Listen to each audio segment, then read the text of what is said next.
디모데전서 4장 11절부터 16절까지의 말씀입니다. 디모데전서 4장 11절부터 16절까지의 말씀. 자, 우리 찾았으면 한 목소리로 합독하겠습니다. 너는 이것들을 명하고 가르치라. 누구든지 내 연소함을 없인 여기지 못하게 하고 오직 말과 행실과 사랑과 믿음과 정절에 있어서 믿는 자에게 본이 되어 내가 이를 때까지 읽는 것과 권하는 것과 가르치는 것에 전념하라. 내 속에 있는 은사 곧 장로의 회에서 안수받을 때에 예언을 통하여 받은 것을 가볍게 여기지 말며 이 모든 일에 전심전력하여 너의 성숙함을 모든 사람에게 나타나게 하라. 내가 내 자신과 가르침을 살펴 이 일을 계속하라. 이것을 행함으로 내 자신과 내게 듣는 자를 구원하리라. 아멘. 네, 우리 옆 사람 보고 인사할까요? 좋습니다. 당신의 얼굴을 보니 예수님의 얼굴을 보는 것 같습니다.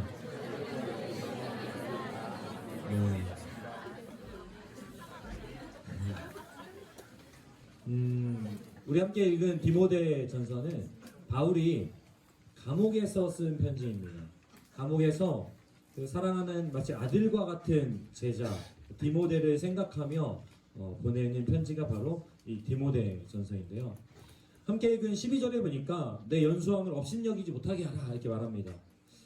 아무래도 이 편지를 받는 디모데의 나이가 어렸기 때문에 이런 표현이 나타나지 않았을까 생각해 볼 수 있는데, 학자들의 견해를 보자면은 이 편지를 쓸 때 바울의 나이가 대략 60세 정도로 봅니다. 바울의 나이 60세, 그리고 디모데의 나이 30세 정도로 보는 거죠. 여러분 생각해 보셨으면 좋겠는 게, 복음으로 인해서 고난당하며 감옥에 갇힌 스승이 제자를 생각하며 쓰는 편지, 젊은 제자를 생각하면서 이 바울이 쓰는 편지, 여러분 어떻습니까? 아마도 정말 애절한 심정으로 그 제자에게 쓰는 당부의 편지가 되지 않을까 생각해 볼 수 있는 것 같습니다. 바울은 이렇게 자신이 감옥에 갇히기까지 고생해야 되는 이유, 그리고 디모데가, 이 편지를 받고 있는 디모데가 젊은 나이에 교회를 담당하며 또 고생해야 하는 이유를 이렇게 설명합니다. 10절에 보니까 우리가 이 모든 고생을 하고 이 모든 고난을 받는 이유는 우리 소망을 하나님께 주었기 때문에 받는 것이다. 그리고 나서 하나님께 소망을 두고 사는 사람은 어떠한지 참된 제자의 모습에 대해서 이 말씀에서 설명하고 있는 것을 우리가 오늘 함께 읽었습니다. 그럼 바울은 디모데를 어떻게 권면하고 있습니까? 11절에 보니까 명하고 가르치라 라고 말씀하시면서 직접 12절부터 디모데에게 명하고 가르치고 있는데요. 오늘 저는 이 바울의 가르침을 한 가지, 외적인 행동과 내적인 태도라는 두 가지 측면으로 좀 살펴볼 수 있었습니다. 여기 나오는 덕목들을 아주 구체적으로 더 살펴볼 수도 있지만 오늘 시간 관계상 두 가지 측면으로 살펴볼 수 있었는데, 하나는 외적인 행동이었고 하나는 내적인 태도였습니다. 근데 이 외적인 행동에는 두 가지를 이야기하고 있는데, 12절에 보니까 본이 되라, 15절에 보니까 성숙함을 모든 사람에게 나타나게 하라 라고 하는 두 가지 명령을 하고 있습니다. 본이 되라, 너의 성숙함을 모든 사람에게 나타나게 하라. 그래서 말과 행실, 사랑, 믿음, 정절에 있어서 본이 되라 라고 말하고 있습니다. 즉 다시 말해서 참된 스승이신 예수님의 성품을 닮아가라 라는 것입니다. 그리고 받은 은사로 성숙함을 모든 사람에게 나타나게 해라 라고 말하고 있습니다. 디모데 입장에서는 특별히 은사를 받은 게 없습니다 라고 이야기할 수도 있고, 우리도 이 편지를 우리가 받는다면 우리 역시도 저는 특별한 은사가 없는데요 이럴 수 있어요. 디모데에게는 어떤 은사가 있었는지 모르겠지만 그렇게 얘기할 수 있습니다. 그런데 오늘 14절 말씀을 잘 들여다보면은 지금 이 은사라고 하는 것은, 우리 소위 은사하면 어떤 특별한 신적인 능력, 마법 같은 능력, 아니면 방언 이런 것들을 주로 많이 생각하는데, 오늘 이 디모데가 받은 은사의 내용을 잘 살펴보면은 어떤 특별한 능력에 관한 이야기를 하고 있는 것이 아니라 디모데가 에베소 교회의 목사로 지도자로 세워진 것 그 자체가 디모데가 받은 은사입니다. 이걸 우리가 다시 한번 쉽게 설명해 보면은 우리가 서 있는 그 자리, 우리에게 주어진 그 역할, 그것 또한 은사의 하나라고 볼 수 있다는 것입니다. 제가 오늘 이 자리에서 목사로 서 있는 게 은사가 될 수 있는 것이고, 여러분이 어느 직장에서 일하는 그 역할이 은사가 될 수 있는 것이고, 또 여러분이 가정에서 아들, 딸로 있는 것 또한 은사가 될 수 있다는 거예요. 아주 쉽게 설명합니다. 그 자리에서 성숙한 사람으로 살아야 된다. 너의 성숙을 나타나게 해라. 라는 것입니다. 우리는 얼마나 우리의 삶의 자리에서 우리의 성숙을 나타내며 살아가고 있습니까? 직장에서, 가정에서, 또는 다양한 만남에서, 또는 길거리에서 어떻게 성숙함을 나타내고 살고 있습니까? 오늘 바울이 디모데에게 권하는 외적인 행동은 바로 여기에 있습니다. 바로 그렇게 예수님의 사람답게 살라는 것이죠. 그게 보여지게 해라라는 것입니다. 그래서 많은 사람들이 사람이 바뀌지 않는다 라고 이야기하는데, 놀랍게도 예수를 믿으면 사람이 바뀌더라는 것이죠. 주변에 모르는 사람도 있으니까. 네. 진짜 많잖아요, 그죠? 오늘 제자 훈련 받는 지체들이 앞에 지금 보이는데, 네, 안 바뀔 것 같았어요. 인터뷰를 하면서 32명이 제자 훈련 했는데, 인터뷰를 받으면서 안 혼난 사람이 없어요, 저한테. 네. 물론 그 전에 한 70명 했는데, 물론 그 친구들도 다 혼났습니다. 안 바뀔 것 같았어요. 그래, 시작하면서 안 바뀔 수도 있어. 일단 그래도 제자훈련 하는 걸로 만족하자. 심지어는 이 사람을 시켜도 괜찮겠나. 괜히 중간에 나고 할 건데 내가 억지로 끌고 가는 건 아니야? 내 마음이 약해가지고. 이런 생각이 들기도 했어요. 놀랍게도 이 제자훈련 시작과 끝이 이들의 다른 건 잘 모르겠는데 얼굴이 달라졌어요. 늙었다는 건 아니고요. 정말 그 얼굴에 예수를, 저만 느끼는지 모르겠지만 예수님의 얼굴이 보이는 것을 저는 경험했고, 이들이 써낸 과제가 조금씩 바뀌고 있음을 저는 경험할 수 있었습니다. 이렇게 외적인 행동에 대해 이야기하고 있는가 하면은, 두 번째는 내적인 태도에 관해서 얘기하고 있는데, 내적인 태도도 두 가지를 이야기하고 있어요. 13절을 보니까 전념하라 라고 말하면서 읽는 것, 권하는 것, 가르치는 것에 전념하라 라고 이야기합니다. 주어진 일에 전념하는 어떤 태도에 관한 이야기를 하고 있는 것이죠. 읽고 권하고 가르치는 것은 디모데가 해야 되는 역할의 전부입니다. 그 전부에 마음을 쏟는 것이 전념이죠. 또 15절에 보니까 이 모든 일에 전심전력하라, 모든 마음과 힘을 쏟아 부으라는 것이죠. 그러니까 외적인 행동은 본이 되고 그렇게 드러내라 라고 하는 것이고, 내적으로는 마음과 힘을 쏟으라는 것입니다. 뭐예요? 예수님을 닮는 것에, 그리고 지금 세워진 그 삶의 자리에서요. 바울은 디모데에게 제자로 사는 것에 대해서 이렇게 이야기하고 있는 것입니다. 그럼 다시 정리해 봅시다. 제자로 사는 것은 무엇입니까? 주어진 사명의 자리에서 마음과 힘을 쏟아 예수님의 성품을 담는 것입니다. 주어진 사명의 자리에서 마음과 힘을 쏟아서 예수님의 성품을 담는 것. 그것이 바로 제자로 사는 것입니다. 애절한 스승의 당부이지만 한편으로는 그래 맞아 이런 생각이 들기도 하면서도, 한편으로는 좀 부담스럽고 버겁다. 네. 그리고 늘 이렇게 제가 설교하면은 저 목사님 맨날 힘든 얘기만 해, 어렵게 막 이런 눈빛으로 쳐다보는데, 바울의 이야기입니다. 제 이야기가. 네. 바울이 부담스러운 사람인 거예요. 성경이 그렇고, 저는 그 얘기를 하려니까 부담스러운 인간이 되는데, 근데 이 버거워, 안 그래도 버거워 죽겠는데, 저는 사실 이 본문도 제가 정한 게 아니에요. 작년에 올해를 준비하면서 리더들한테 내년을 준비하는 우리 공동체가 이끌어갔으면 하는 말씀을 좀 추천해라. 써서 준 거예요. 네. 그걸 지금 가지고서 다음 주도 그런 말씀들 살펴볼 건데 그거거든요. 근데 그 친구가 저 부담스럽게 했죠. 어쨌든 간에 너무 부담스럽고 버거운데 거기에다가 바울이 한 줄 더 떠요. 16절에 보니까 이 일을 계속하라.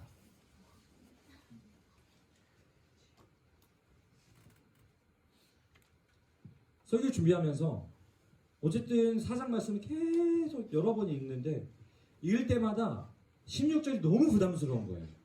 안 그래도 앞에도 너무 당연한 말을 많이 해가지고 힘들어 죽겠는데 16절에서 이 일을 계속하라.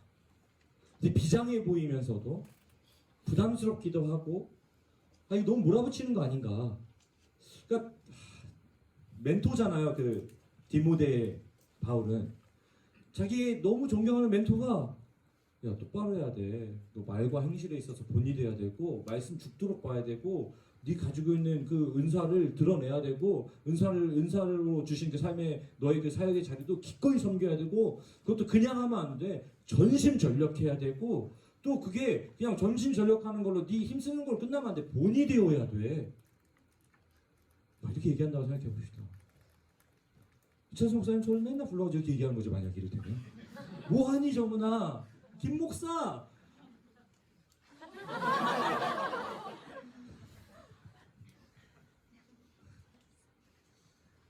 다행히 우리 담임 목사님은 그러지 않아요. 저희 지난번에 목사님 감사합니다 이렇게 카톡을 보냈더니 목사님이 그래 요즘 1사부 찬양 인도도 하고 걱정이 되는데 힘들지 않니? 또 어떻게 힘들다 그래요? 그죠? 괜찮습니다. 기꺼이 제가 할 수 있어서 감사합니다. 왜 너희가 한숨 쉬니? 진심이야. 목사님이 이러시더라고요. 생각보다 아니라 기대 이상으로 잘하고 있다. 그래서 제 기대치가 어느 정도일지 그만해야겠다는 생각이 들기도 했는데 아니, 바울은 확실히 이찬수 목사님보다는 빡센 분인 것 같아요. 계속해라. 근데 말씀을 계속 묵상하면서 너무 부담스러워서 제가 이렇게 제 나름대로 해석을 바꿔보려고 했는 건지 모르겠지만 가만히 보니까 바울의 당부가 계속하라로 끝나지 않는 거예요. 계속하라로 끝나지 않고 그 다음에 이것을 행함으로 하고 나오는 뒤에 말씀이 아주 중요합니다. 우리 개역 개정은 이것을 행함으로라는 단어로 되어 있는데 쉬운 성경에서는 여기에 뭐가 들어있냐면요. 그러면 이렇게 되어 있습니다. 뭐라고요? 그러면.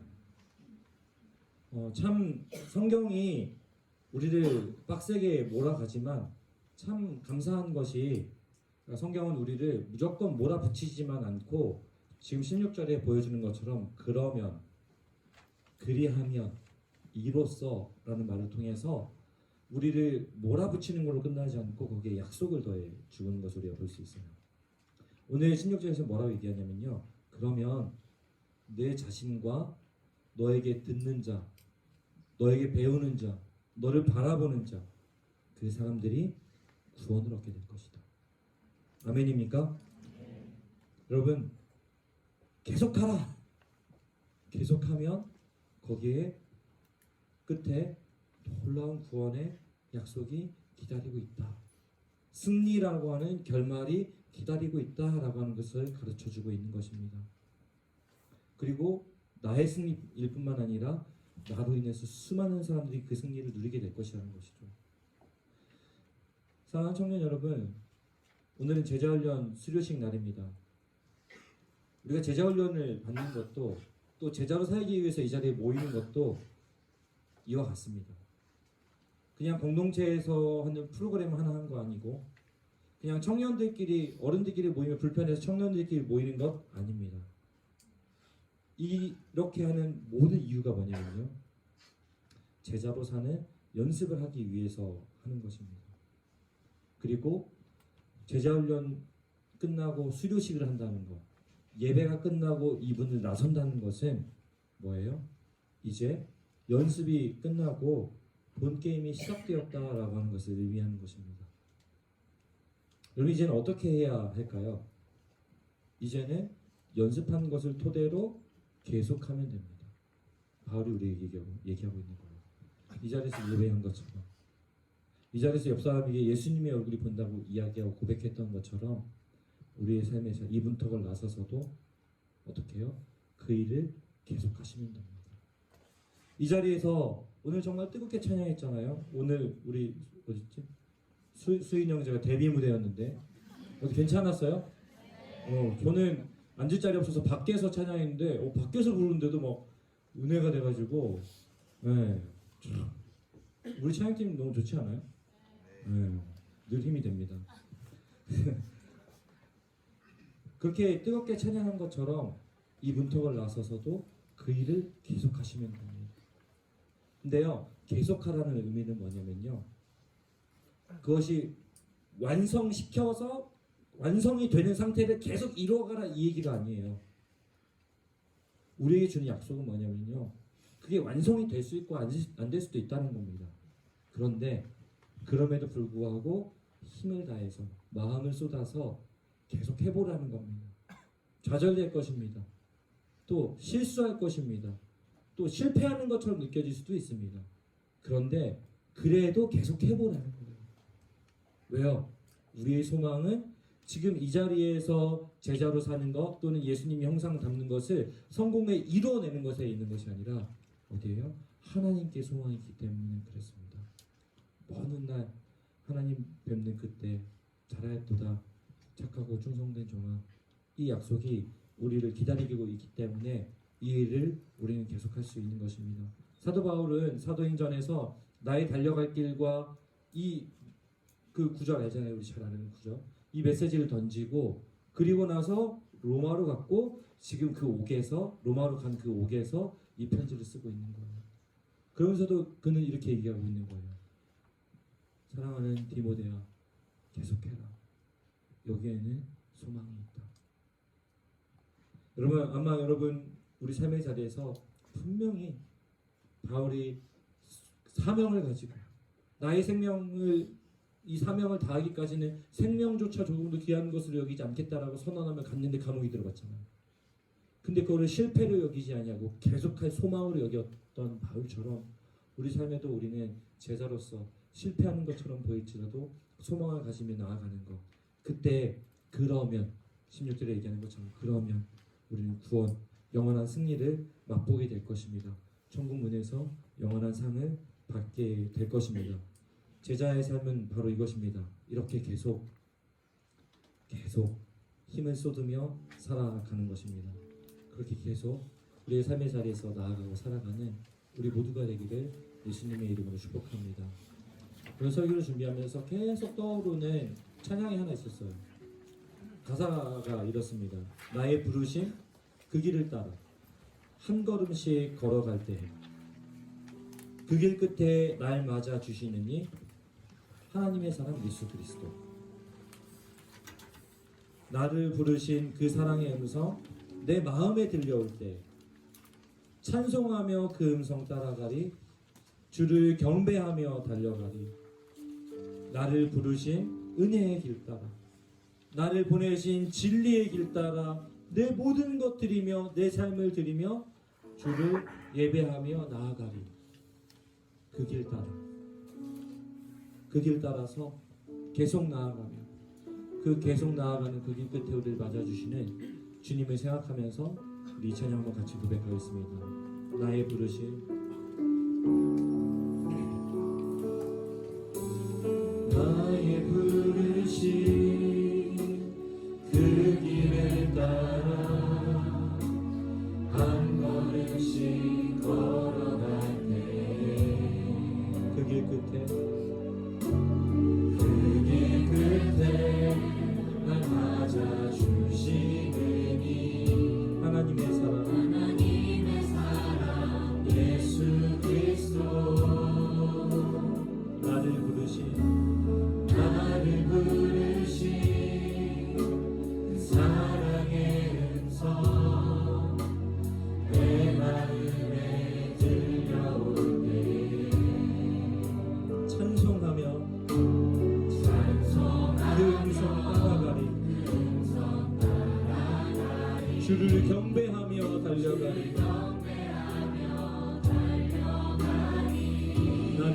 부르신 나를 부르신 은혜의 길 따라 나를 보내신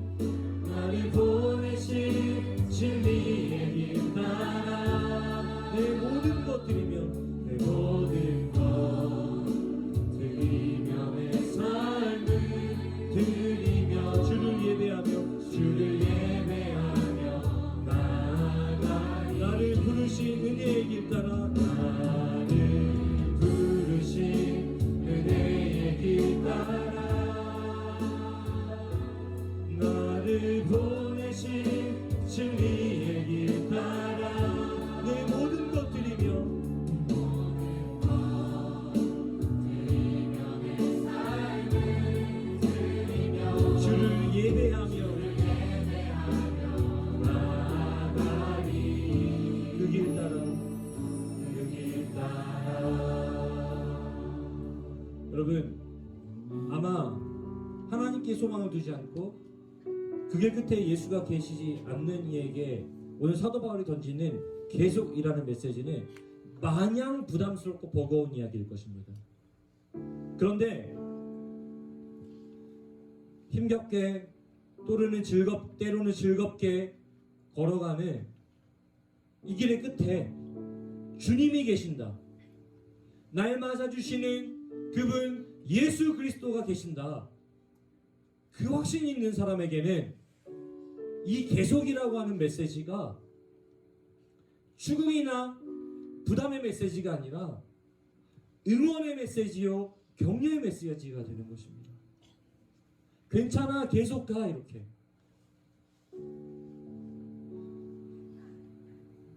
되게 가벼운 이야기인데 제가 오브 예배 안내한다고 본당 이렇게 문 앞에 서 있으면은 요즘 이제 새로운 신입생들 오잖아요. 고등부에서 온 아이들이 그걸 지나가요. 대학 1부를 가야 되거든요. 여기 막 예배들이 그 오브 예배가 드려지려고 하고 있으니까 대학 1부를 가려고 오는 신입생들이 여기가 진짜 대학 1부 가는 길인지 제가 모르는 거예요. 그러면은 제가 인사를 막 밝게 그래도 제가 표정이 이렇지만 거기서 웃고 있거든요. 안녕하세요 이렇게 인사하면은 그래도 저 사람이 만만해 보니까 와서 물어봐요. 대학 1부 하려면 어떻게 해야 되죠? 저 이렇게 얘기합니다. 계속하면 된다. 끝까지 가라. 진짜 끝까지 가야 되거든. 여러분 근데 제가 그 친구들에게 주는 이 계속이라는 메시지는 한편으로 응원이에요. 사칭을 가야 되거든. 계속 가. 오늘 바울은 디모데에게 그 얘기를 하고 있는 겁니다. 야 뭐하고 있어 똑바로 하네 계속해 이게 아니라 저한테는 그게 어울리는데 바울은 얘기하고 있는 거예요. 디모데야 맞아 지금 이거 희미하게 보이고 아닌 것처럼 보이지만 맞아 계속 가봐 계속 나도 가고 있고 우리 같이 가자. 이게 바로 바울이 디모데에게 그리고 2000년 후에 그 길 역시 따라가고 있는 우리에게 주는 격려의 메시지인 줄로 믿습니다. 우리 이 시간에 같이 한번 기도했으면 좋겠어요. 주님 계속 이 길 걸어가야 되는데 참 우리 삶의 자리에서 얼마나 우리 수없이 흔드는지 모릅니다.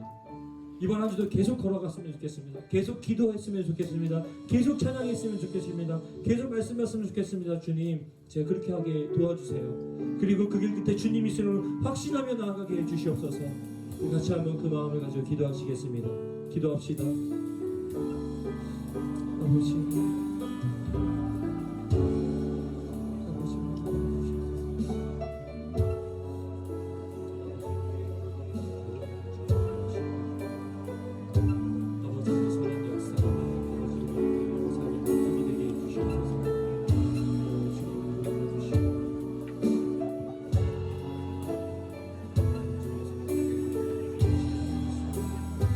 아버지여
그 길을 따라가야 되는 거 잘 알고 있습니다. 주님, 그런데 잘하는 거는 좀 어려운 것 같습니다. 근데 그 잘할 수 있는 힘, 예수님께서 공급해 주시는 것인 줄 하루하루 경험해 가는 것 같습니다. 주님, 계속 힘을 내어 걸어갈 수 있도록 우리 등 두드려 주시고, 계속 기꺼이 그 믿음의 길을 나아갈 수 있도록 우리의 손 잡아 주시고, 그래야 이번 한 주의 삶 속에서 제자답게 살게 하여 주시옵소서. 우리의 삶의 자리에서 제자다운 삶의 이야기가 펼쳐지게 하여 주시옵고, 예수님 성품 닮는 자로 그 성품을 본을 보이는 자로 살 수 있도록 은혜 더하여 주시옵소서. 모든 것 주님께 맡겨드리며 우리의 참된 스승이사 우리에게 앞서 가시며 그 길 때 우리를 기다려 주시는 예수님의 거룩하신 이름으로 기도드립니다.